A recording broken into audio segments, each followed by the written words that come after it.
This is reposted. I don't know if you use Slack a lot, Andrew, but they have a motto, and it's called "Work hard and go home." Since my company is scattered, everybody's like working in remote places, so we have a Slack channel. Man, they're playing trivia on Slack. They're like calling each other nicknames. It's like if you saw our the thread of what goes on in my work every single day on Slack, you'd be surprised. Anyways, I like this slogan and I don't like this slogan. Work hard and go home, because work is never that easy, right? You can't just work hard and go home. That's why it's work. I love that motto. I love the idea that, hey, if I just get my stuff done, I'm done. But work is never that easy.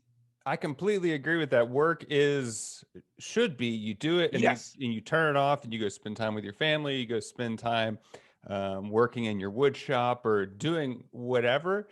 I think it's ironic. Maybe I don't know the definition of ironic at 38 years old, but the Slack guy is saying that because Slack is inherently designed to infiltrate your life. I think it's a great product. Yeah. I use it, but they're two different conversations. So you have to turn off Slack to be able to not be at work. I feel like these tech companies, like you remember earlier in the day, Google's motto was "Don't be evil." And now they like do all this work for the Defense Department and government. Like I just feel like they need these catchy phrases, but they don't really believe in them. Yeah, I think yeah, they don't. It's good marketing. I mean, this guy was giving a talk. It was a short clip on him being interviewed, and I thought it was interesting that he was saying that I really like the way he described email. Email is mainly good for crossing organizational boundaries. So, like if you're working outside of your company, that makes sense. Like if you want to, if you work at I'd say if you work at Microsoft and you want to email someone that makes the casing for your computer, it's easier to reach out. But his argument with Slack is internally, you just have it all there and no one is being shielded, especially with shielded from information, especially with working remote, like having conversations without someone there. Like if you have a team of 5 and 2 people get together and talk and make progress on their project, the other 3 people are in the dark and things can go awry. So Slack is good for maintaining those things. Yeah, I've definitely had people try to be like, "Hey, can we have this conversation on Slack?" I'm like, "What? It's just going fine over email. Do we really gotta take this party somewhere else?" Yeah, I met a guy who is the most type A person I've ever met. He was on an improv team with me, and he started taking improv lessons because it would be a good way to round out his personality. And he told me that he moves every relationship he's on to Slack. Like everyone in his like if you want to be part of his life, you have to be in a Slack channel. You can't. He won't text. But I mean, especially with group text. Quick story: when I first joined my first improv team, we were all in a text chain and we get about 100 text messages a day and you just can't track that.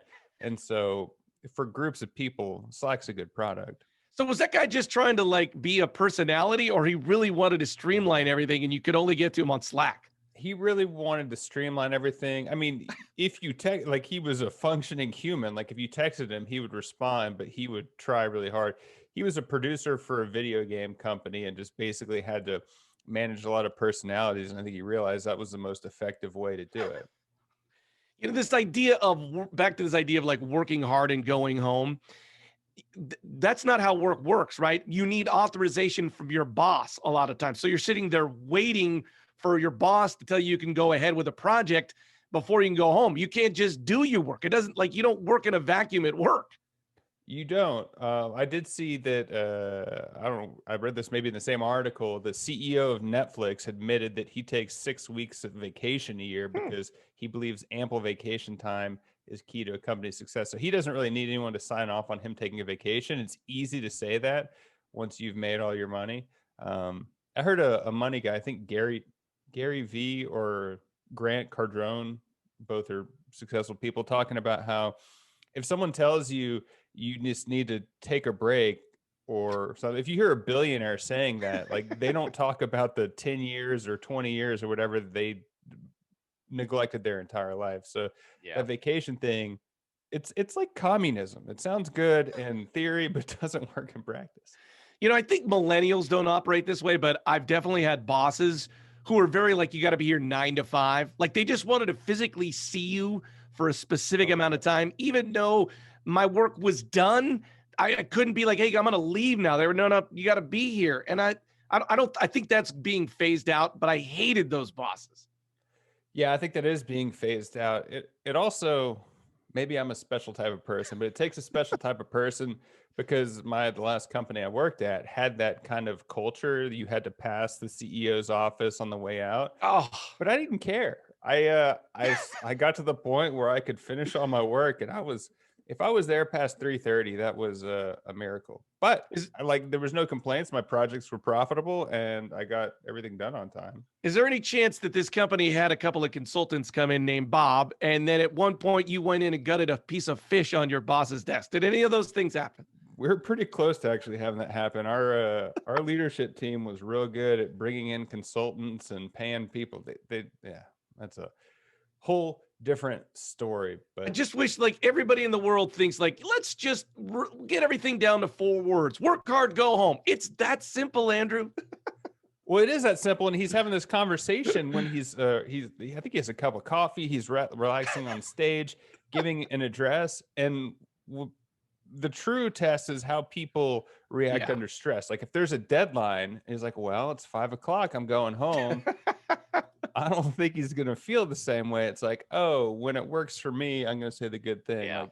Like, companies that value work-life balance, I just did air quotes, so you have unlimited PTO, I think you're less likely studies show that you're less likely to take time off when companies put that face on. That's definitely on my bucket list, to work for a company that's like unlimited vacation. Before I die, I want to work at one of those companies. I think you should do that. And then the way you quit is say, hey, I'm going on vacation, seeing how long it takes for your paycheck to stop coming. Now someone has to have done that, right? They must have. Great idea. Yeah. Well, I'm going to take a vacation from this show. We have unlimited PTO here. If you want to talk to us, you can get us on our Slack channel at Reposted Podcast. I'm Andrew Keller for the Unicorn saying thanks for stopping by.